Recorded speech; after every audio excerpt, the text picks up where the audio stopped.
Ici on est à Clermont-en-Argonne, dans le Nord-Meusien. On est en train de préparer une station d'épuration pour le village remplacement de l'ancienne qui est là. C'est des travaux de génie civil et un peu de canalisation. C'est en préparation des futurs travaux qu'il y aura dans le village pour les nouvelles canalisations qu'ils vont faire. Ça fait 3 semaines qu'on a attaqué le chantier et on en a pour une durée de 3-4 mois jusqu'au mois de décembre à peu près, logiquement. Mon métier c'est canalisateur, ça s'appelle.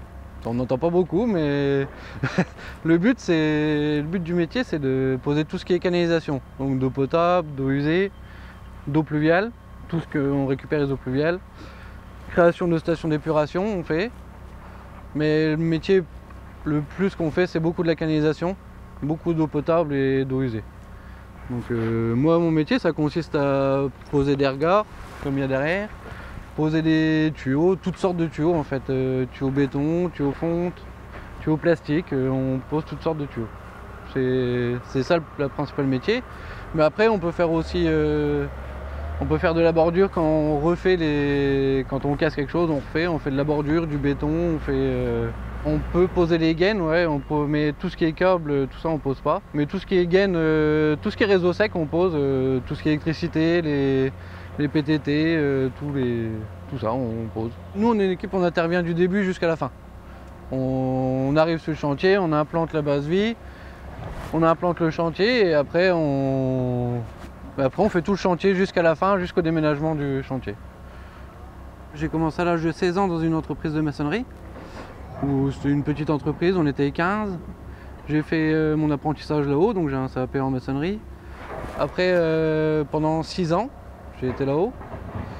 Après, j'ai eu l'opportunité de rentrer dans une boîte de travaux publics, pareil, une petite structure où on était une quinzaine, pareil.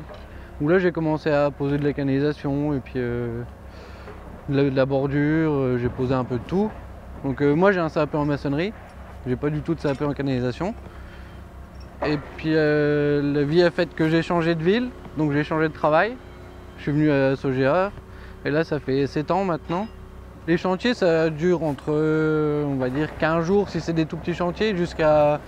Moi j'ai resté 1 an sur un chantier de réseau, de bordure et tout près de chez moi là ce coup-ci, à 10 minutes. Mais les environnements de chantier, oui, ça peut changer. Ça peut être, par exemple, on peut être là en plein champ et on peut être sur la ville de Nancy, en pleine ville, à faire des réseaux. C'est pas du tout la même chose à travailler. Donc, il y a plus à faire attention en ville aux piétons, à faire attention à bien baliser les fouilles. Il y a du travail là-dessus. Ouais. On peut être sous la chaleur, comme on peut être sous la pluie, comme on peut. On dépend du temps si on veut. Donc, des contraintes, il y en a. Et puis bon, la route, on va dire, de notre domicile au chantier, je vois ici, on a 1h10 de route pour venir. Donc on part tôt le matin, on rentre tard le soir. Il y a des contraintes, ouais. Et des risques, il y en a toujours, mais dans nos métiers, c'est beaucoup les risques d'éboulement ou de fouilles. Il y a ça, il y a les risques avec les engins qui se promènent sur les chantiers aussi. On a beaucoup les tracteurs qui reculent, la pelleteuse qui tourne dans...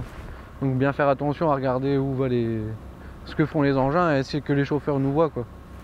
L'entreprise nous forme à poser des blindages, on a des formations prévues pour ça. On a une semaine sécurité en arrivant chez Vinci. Donc ça, il nous explique comment accrocher un regard, comment travailler dans les fouilles.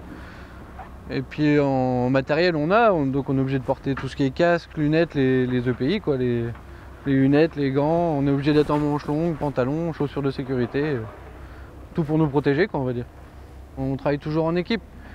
Et après, oui, on a des responsabilités parce que le chef nous donne le travail qu'on a à faire et après on le fait, quoi. On sait le travail qu'on a à faire, mais on travaille jamais seul, on travaille toujours en équipe. Hein.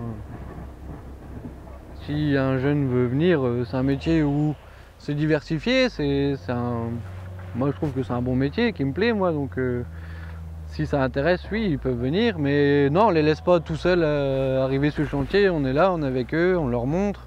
Après, ils peuvent faire aussi plusieurs formations, ils peuvent faire une formation, un CAP canalisateur, qui se fait sur Foulquemont ou sur des CAP canalisateurs. Après, ils peuvent partir en BP pour partir en chef d'équipe s'ils veulent.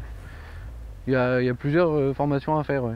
je pense que c'est possible qu'ils peuvent venir voir comment ça se passe le travail de travaux publics. En plus, après, il y a des opportunités de devenir chauffeur d'engin ou il y a plusieurs opportunités à faire pour des jeunes qui sont intéressés à travailler sur des engins. Oui, ils ont plusieurs formations, quoi, on va dire.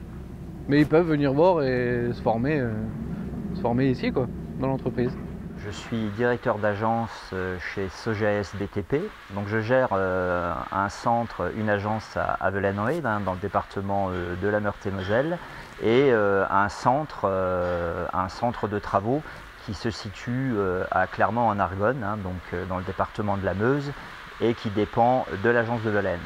Alors l'agence de Velaine, c'est près de 75 salariés, donc de tout type, des cadres, des ETAM et des CNRO, et une activité de canalisateur, c'est-à-dire que nous posons des conduites d'eau, des conduites d'assainissement, nous faisons aussi des stations d'épuration de type rhizosphère, c'est une façon d'épurer les effluents par le roseau. Il y a plusieurs formats. Il y a le format de l'apprentissage qui est un bon format pour nous, c'est-à-dire que le jeune en apprentissage, il a une période d'école où il apprend des bases élémentaires de calcul, de français, de langue, etc. Culture générale qui, je pense, qui peut être nécessaire, qui est toujours intéressante à titre personnel. Et quand il est en entreprise, en fait, on lui apprend le métier. On lui apprend à petite dose homéopathique. Chaque fois qu'il vient dans l'entreprise, il apprend quelque chose de nouveau. Donc en fait, il se forme, on va dire, excusez du terme, gentiment. Je veux dire, il n'y a pas de stress, on ne met pas l'apprenti dans le stress de la production quelque part. Je veux dire, il est là, quand il est sur le chantier, il est toujours en doublure de quelqu'un, il donne un coup de main, je veux dire. Donc vous voyez, l'apprentissage se fait à tous les niveaux. Il se fait au niveau d'un CNRO, d'un état et d'un cadre. Nous avons plein de références dans l'entreprise, on a même eu des ingénieurs en alternance qui ont appris leur métier en entreprise et à l'école. Je trouve que c'est la formule la plus adaptée à nos métiers. Mais il y en a d'autres. Vous pouvez aussi, nous cherchons aussi des gens qui ont des CAP, BEP, donc de canalisateurs, de maçons, de fontainiers. Certaines personnes du chantier peuvent aussi avoir des bacs pro. On a aussi des compagnons qui ont des bacs pro. Alors évidemment, on peut penser que leur progression sera un peu différente, quoique. Puisque notre métier est quand même un métier de volonté. Quand vous avez l'envie, la volonté et que vous êtes identifié dans l'entreprise comme ça, je veux dire, toutes les portes vous sont ouvertes. Je pense qu'on est un des seuls métiers ou un des rares métiers où vous pouvez arriver, dans votre vie, il peut se passer un tas de choses. Vous pouvez être dans une position d'échec scolaire et tout, et quand vous venez dans ce métier-là, à un moment ou à un autre, quand on a décelé en vous une volonté, envie de faire quelque chose, eh bien, toutes les portes sont ouvertes. Donc c'est vraiment une des professions encore où le diplôme ne fait pas tout. C'est-à-dire que voilà, il y a des professions où si vous n'êtes pas diplômé, vous ne pouvez pas travailler. On ne vous donnera pas le job. Chez nous, ce n'est pas le cas.